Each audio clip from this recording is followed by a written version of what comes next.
day in Iraq, on average, American soldiers are dying because President Bush says of his ability to see the future, specifically his guess that if we leave, al-Qaeda will take over.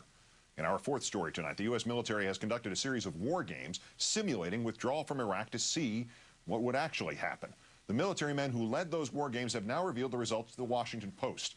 And as had been the case with so many of his predictions about both al-Qaeda and Iraq, President Bush's central claim in his argument for staying in Iraq appears to be very wrong. In fact, the most likely result would be a three-way split.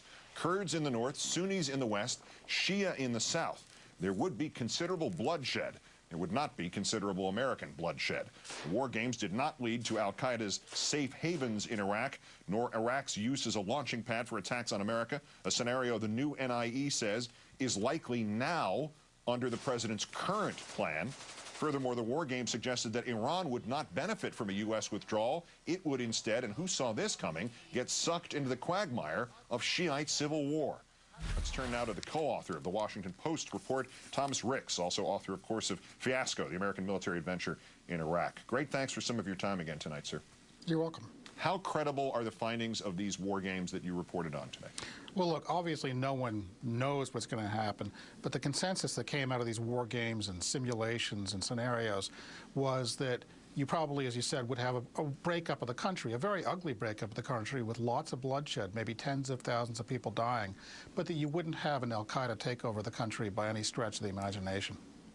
Is there an indication from these games what would happen and these scenarios and these plays to indicate what would happen to that organization known as al-Qaeda in Iraq if the U.S. did withdraw? Well, the thought was they probably would get pushed back out into the west, into Anbar province, but that Anbar province right now is not a very receptive area for them. The tribes have gotten sick of them out there and have expelled them. So they might try to have small hiding places, but wouldn't be able to actually take over large chunks of the country.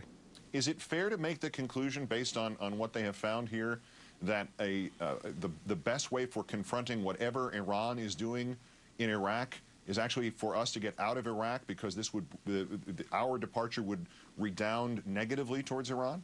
Well, I think getting us out of Iraq also would make it easier for the United States to deal with Iran, because they wouldn't have the leverage. They can step up the violence against U.S. troops whenever we pressure them on nuclear weapons, for example.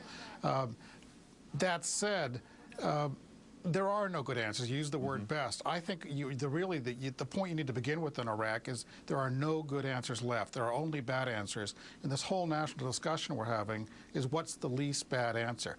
But yeah, getting us out of Iraq would certainly make it easier to deal with Iran in a variety of ways. And Iran might suddenly find itself